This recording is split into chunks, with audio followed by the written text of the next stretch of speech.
Blessed be the name of the Most High. Cheer! Let thy name be praised. Let thy kingdom come, let thy will be done. Thanks for this deliverance that we're about to receive. Yeah. Alright. Well, you don't know. It is I, the pre-existing, primordial, ancient days. Before I, there was none.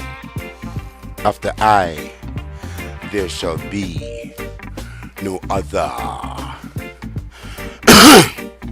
Alright, so when I started studying Kemet and in the different system in the ancestral religion, there was somewhat of a doctrine, I would say, that the figures in the Bible are not real. The figures in the Bible are just copies of the Untro 2, the Neter, or the gods for that matter. To make things simpler, understanding level for everyone, in monotheism that would be Jah and his angels. And you know what's funny? Even after my initiation in the Orisha a few years ago, when the Babalua,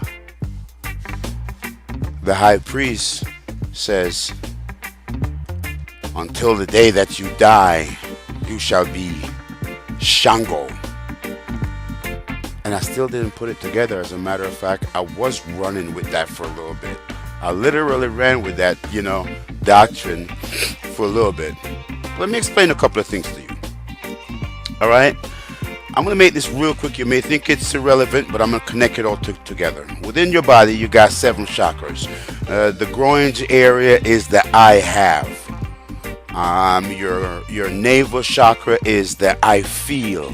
Enough time you feel something, say blows and skirt. Say, I just got this gut feeling. You have a gut feeling. Yeah, your I feel chakra.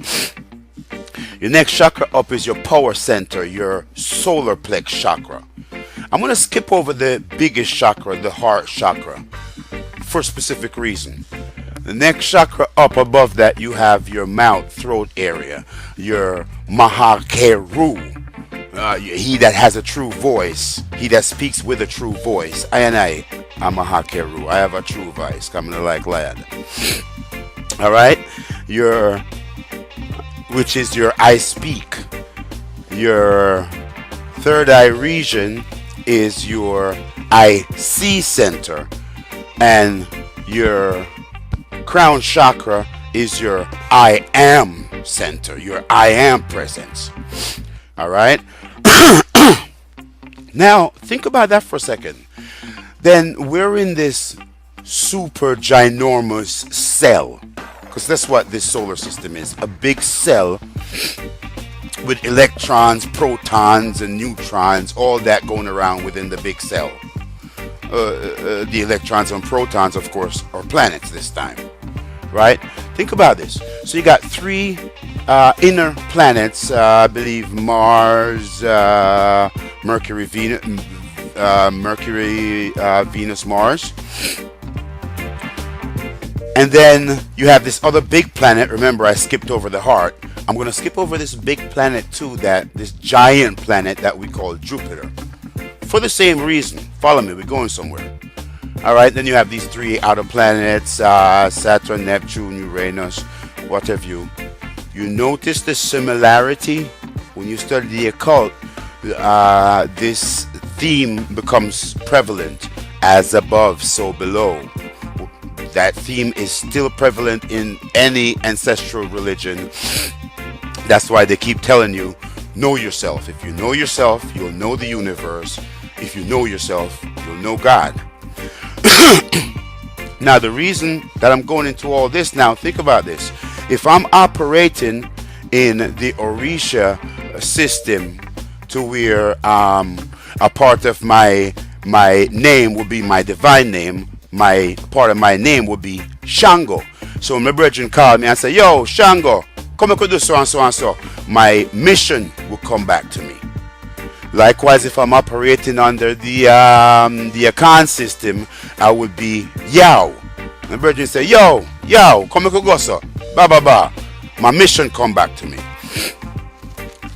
As if I'm operating under the Kemet system, that same divinity would be King Heru. Remember now, when you really know the system, Shango is not just any other deity, it's king deity. We're going somewhere with this. Trust me, I ain't trying to be nobody king.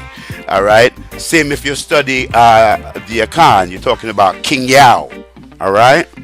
Well, if we drop back now into the Hebraic system, you're speaking about archangel called Zadkiel from the planet, I believe in Hebrew that planet is Zadok. Zadok is righteousness. Zadkiel, it's got to have something to do with king, because in all of the system he's a king, and it has to do with righteousness. I'm thinking the king of righteousness, but that's just my own input. Now the reason I took the time out to bore you with all that is, so let's say I'm operating under any of these systems. 500, 1,000 years later, you're reading about something in the paper to me, and someone says, well, sure, my youth never really exists, because him just copied the name from Shango. Him just copied the name from King Heru. Him just copied the name from Yao. Him just copied the name from Zadkiel. That's like completely missing the point. You see what happened here is, right before you get ready for come in, the Most High call you up and say, yes, you've been yearning to go back down, figure do the work, to continue the work. Well, guess what? Your mom and dad start kissing, so in the next 42 days, you're going to be in your mom's belly. You're going to get your opportunity to go back down there and do your work. You have a specific work where you have craft out for you. That work where you have craft out for you is going to be under the guidance of Jah, yeah, but more closely under the guidance under polytheism. It's called your guardian deity, a god at that level. Under a monotheism, this is what they literally call your guardian angel. Alright? So me just said that for dispel the whole point of saying that the individuals in the Bible, while Moses is coming from Mahoshe and Mahoshe is coming from Mahakir, that still never say the brother never exists. Alright, now jump into this now. Now, one of the first things that you start to learn when you start to wake up is this particular topic. It is so extremely elementary. However, there is a deeper reason why the beasts will keep up their lies in the face of all the facts, and why they just can't admit the truth. Today, we're going to rip off the scabs, and we're going to expose their filthy insides. Now, remember, Most High said about around 1993, let me skip over that right now. Around 1993, when I started waking up, one of the first things I uncovered was the identity of the Christ man. You know, that whole Daniel Revelation thing, that whole lineage thing. This is a brother, this is a black man, no doubt. But after a while on your journey, it seems like the facts are all, neutralized by the lies. And even when you use the document to prove them wrong, that the Messiah is black, they turn around and react angrily as if them nets them teeth and clench their backside and say, what does it matter? It doesn't matter. It doesn't matter. But obviously it does. You see, there's a deeper reason to this issue why they're refusing to accept the Christ man's real identity. A, because they've been brewing up for thousands of years. They've been setting up this Antichrist character, fake Christ character, for thousands of years, which is about to make his debut. That's A. B,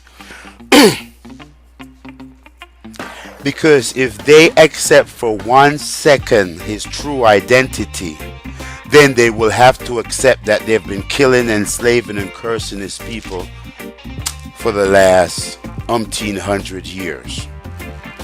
That's when their heart's going to come to a complete heart failure. And those that didn't come to a complete heart failure, their heart will drop, sink into a great terror, a great fear, knowing that they have been destroying him. That they've been trying to destroy him, trying to destroy his people. No, remember the Most High said concerning I and I will make you not reckon amongst the nation. I will make you unrecognizable amongst the nation. So when he told you earlier out, says, yeah, these are my children. Who bless you is going to be blessed, and who curse you is going to be cursed. Let's not treat Jah like he's teaching an elementary or a first grade class. This is postgraduate at this point.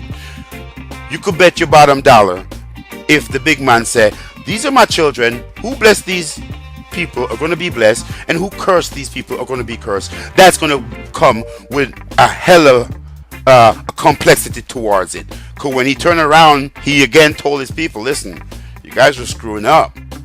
You guys, instead of being the head, you're going to be the tail of this thing here. All right? And I'm going to make you not reckon amongst the nation. The nation are not going to be able to recognize you. Okay? They won't be able to recognize who you are.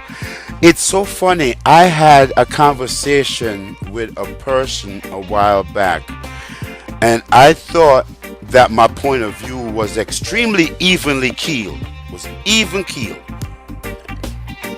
Wasn't too far to one side or the other, because what I said, and extremely factual.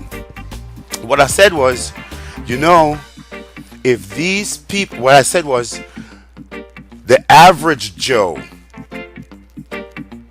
these white folks, the average Joe didn't know who they were enslaving, murdering, killing, cursing. However, their higher echelons absolutely knew who they went back for in Africa, because all the documentations are there, from Jerusalem to the Mali Shanghai dynasty to a little bit down more in Negro land into the land of Judah, right there where they pull up and collected their merchandise. They knew exactly who they went back for. But here's the deal. When I come around this person and I always speak the truth, it always come like from the fire blaze real high, you know. From the fire blaze real high. So when I come round ones and ones, and I see them a hug up Babylon wrongs and all of them things there, means a man like Abraham go kick over the idol. Yeah man, I pull down my pants man, and I defecate all over the wicked boy them altar. Kick over everything where them call holy. And that's a regular thing for me. Anything where them call holy, me kick it over. Yeah, I saw me roll from long time, and I just know. So this person is used to me, you know, I put fire upon Rome, and them react in such a way where, you know, they're always used to coming out and defending their master when me I put fire upon Rome, to the point the person says, well, it wouldn't have mattered. And I'm thinking, wow, you're always so used to defending your masters, even to the point where I would make a factual and an evenly keeled statement, because it would have been way more radical for me to have said, you know what, all of these people are sinful, curseful, wretched, and they all shall go down, because they all knew who they were killing, destroying, and cursing. It would have been a bit more radical for me to make that statement, but my statement was, you know, the average Joe, I don't believe they knew who they were killing, cursing, and murdering. I don't believe they understand the consequence that had for their soul. Their higher echelons, however, absolutely knew, and it just baffled me. Oh, this person just come out and defend the beast. It's like I'm kicking over the wicked boy altar, and the person is coming holding on to my foot. Don't want me to kick over them altar. I just don't understand people. But anyhow, understand this, people. We are the image of the Most High. The Antichrist must be the image of the beast. The Canaan, Edom bloodline must be our ancient arch nemesis, the fake Jews. Which translating back in ancient time is the Edom Canaanite coalition. Must be. The facts is set out. This is not my opinion. As a matter of fact, one of my discipline over the last couple of decades has been I have no opinion. Later it developed into something like this. You want to make your opinion potent? Align your opinion with the opinion of Jah.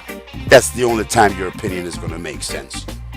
Because if it's just your opinion alone and it's not lining up with what Jah said, it's worthless. You can't go to the grocery store, you ain't even going to get a candy for it. Dude's going to say, no man, my candy costs 5 cents. Your opinion is worthless. Take it and go. Trust me. All right. This is outside of the realms of opinion. This is an established fact. Now, what is this image of the beast, you may ask? This is as a result of the curse, the mark that Jah put on Cain, which was leprosy, which Canaan had and Esau was born with. This is the image of the beast that King David hated in Psalm 73:20. When he says, and like a dream, O my Lord, when one is awoken, you shall despise their image. That's not my opinion. That's King David. I suggest you go talk to him. Now, in the Greek Empire, there are a few things that's taken shape, that these devils are germinating their seed, germinating their plans that would actually eventually take roots in our mind thousands of years later on how we perceive things. All right? The first one is Alexander the Geek, or Alexander the Greek. All right? His general that held it down for him in the south, which is Egypt, is a devil called Ptolemy. All right?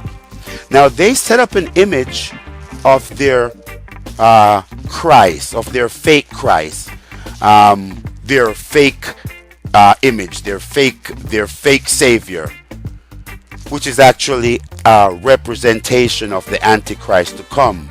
Now stop right here.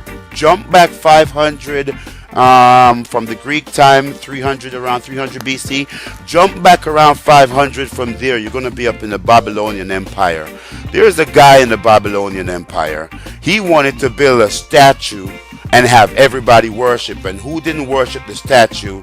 Off with the head, I said.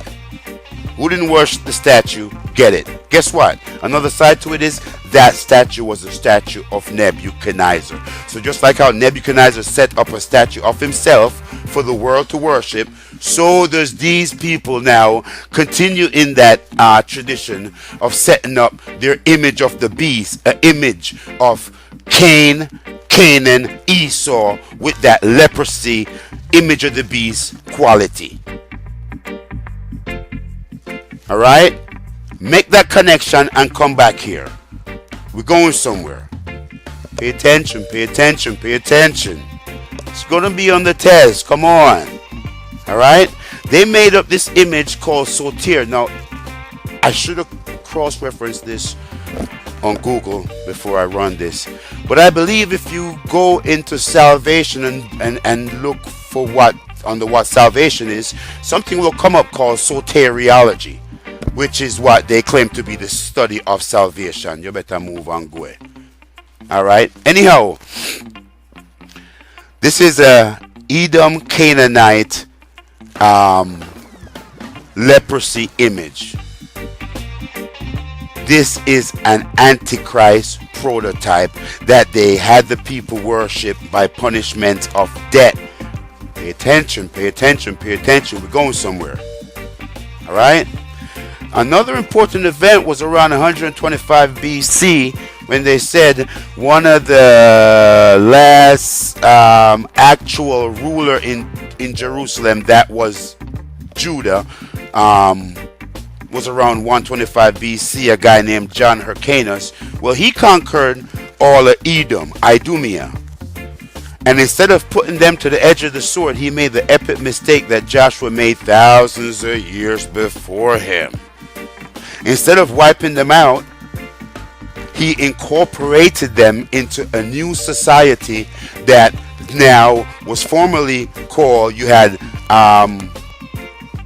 Jerusalem in the south, Israel, capital in Jerusalem in the south, and Samaria that was up north. Well, Samaria done get pulled off and get sent to America for a long time. Do the works on that's covered in the Apocrypha. And so it was Israel and capital at Jerusalem. So now, instead of putting them to the sword, he incorporated all these devils into a new society that your document would call Judea. Your document in all Judea. This was the place that now encompassed Israel and now all of Idumea. Pay attention, pay attention, pay attention. We're going somewhere. Let's actually turn around and bite them in the rear around in the time of the Messiah. While these Canaanite Edoms will certainly not accept the Christ as their Messiah, I just don't think that all the real Hebrew Israel would have denied him being the Christ. I'm not saying that based off loose opinion. I'm saying that based on the community that was on Qumran, the Qumran community, out of which we get something called the Dead Sea Scrolls. These Rastaman would have been like, yeah man, our brethren this man, how we bring him man, how we him hang around with man, him can't stand them people up at Jerusalem. How are you man? What? Are the Christ man, him greater and greater cake.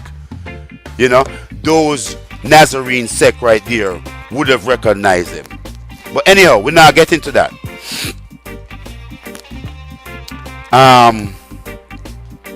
Where am I? Alright. So, another event that is crafting how we're going to perceive things thousands of years later. This is mucho importante. Very important. Pay attention. Is the third book of the Maccabees out of the Apocrypha, where it states, and they put their hands on our books and sought to impose their images in our books. Think about that for a bit. Alright? So whether this beast is Caesar Borgia, Michelangelo's nephew, Ptolemy Sortier, this is a leprosy image of the beast. They've been setting this stage up for this fake leprosy, this fake Christ, leprosy wannabe Christ, Antichrist dude, for 2,000 years. Alright? For 2,000 years.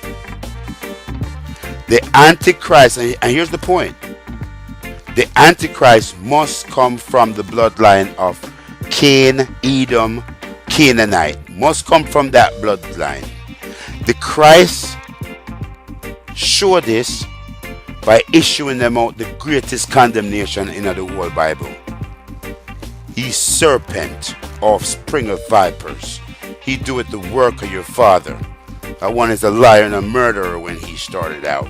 He reserved for them the greatest condemnation. Revelation 2:9, Revelation 3:9 seems to support him. I tell you who else support him.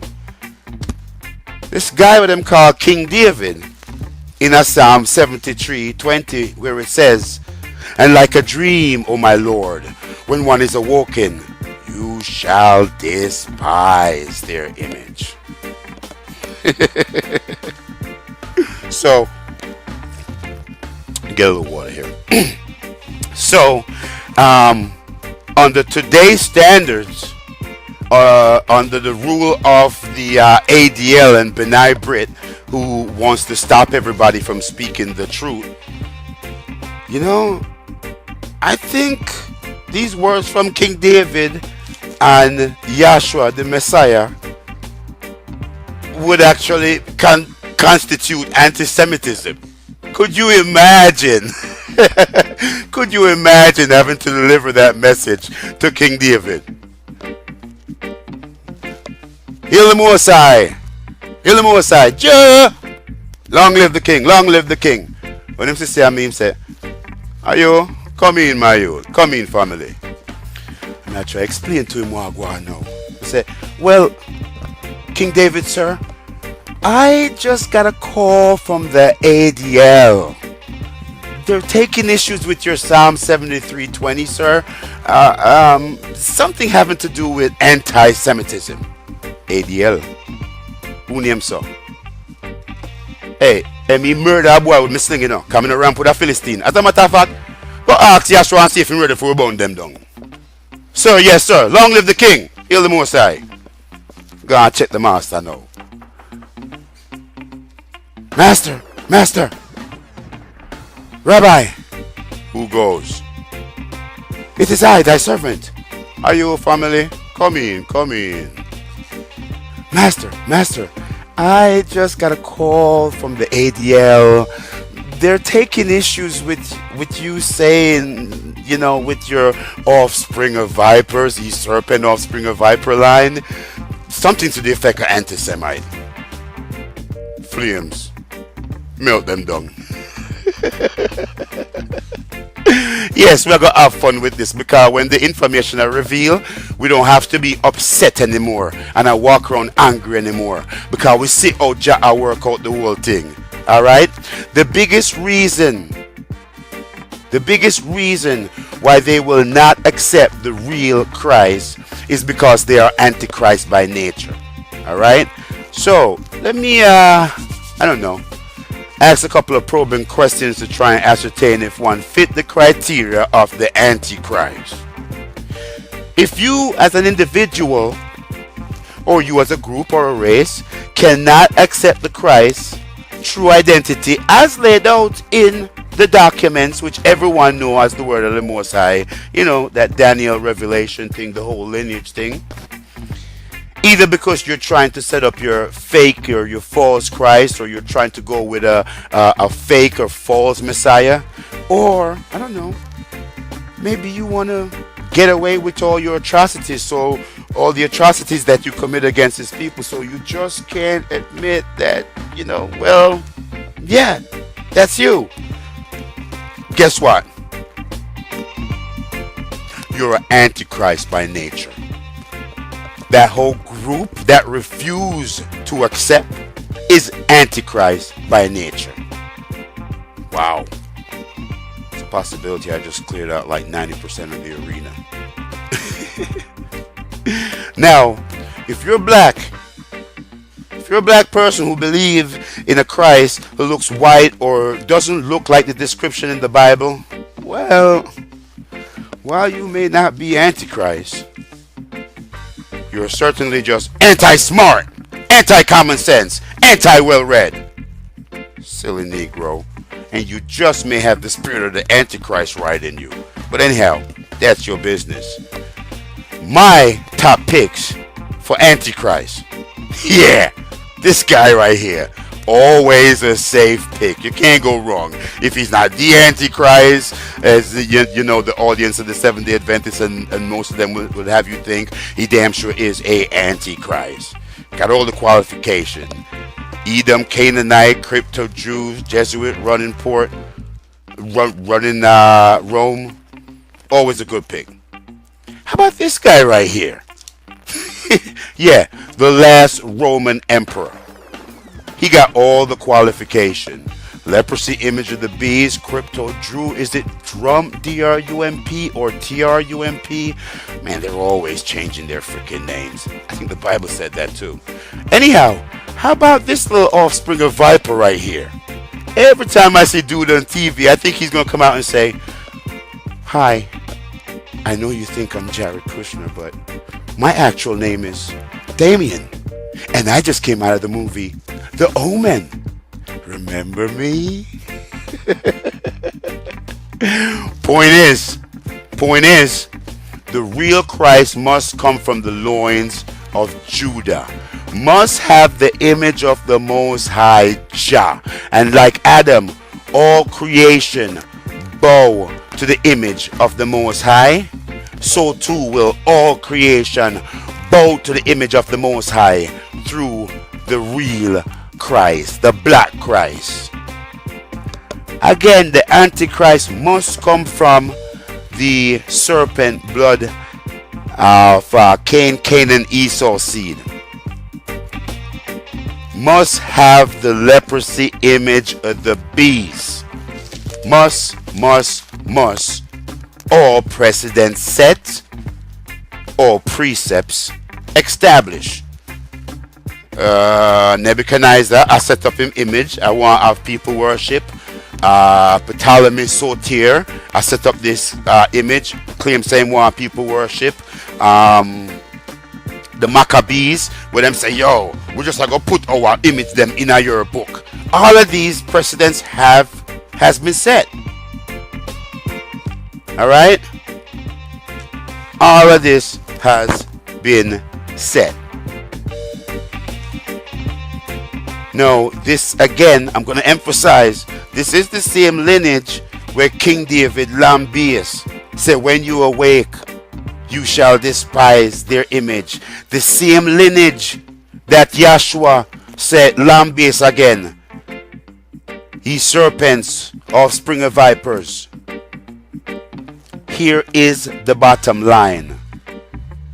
Here's where the rubber meets the road. The summary of it all. Alright?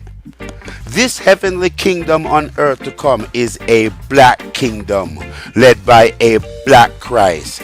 This is why, and this has everything to do with the rules governing the rise and falls of kingdoms and empires since creation. And read it in Revelation. Read it. I think Revelation 17, 18, somewhere along there it says, and now all the nations become the kingdom of Christ. And now all the nations become the kingdom of Jah. And I love it. I love it. I love how these people commit their hella atrocity on earth, trying to destroy the earth, trying to destroy Jah elect, and all of a sudden the shit's about to hit the fan. They're running out the damn grocery store with their carts full of groceries, heading towards the door marked rapture. Get your ass back here. You have to pay for that, my youth. You have to pay for all that groceries. Where you going? Get back here. You have to pay for all that atrocities. No rapture not coming for you. The rapture is for the bride, for the elect. None of this is opinion. None of this is left to opinion. This is in the documents which part the elect are come from. 12,000 from 12 tribe of Israel. This is black people at the center of the empire. This is why you were told a couple thousand years ago, when you pray, you should pray like this. Let thy kingdom come. Let thy will be done. Because why? Thy kingdom, family, thy kingdom is your kingdom. Understand that. Thy kingdom is your kingdom to where you are not at the bottom of things, being oppressed by everybody. Everybody who have a foot is magnifying it against your head. Y'all watch the wicked boy, them a kill you, pitney them. These are the things that won't happen in your kingdom. These cannot happen in your kingdom if it's your kingdom. This whole thing has been about you from Genesis to Revelation.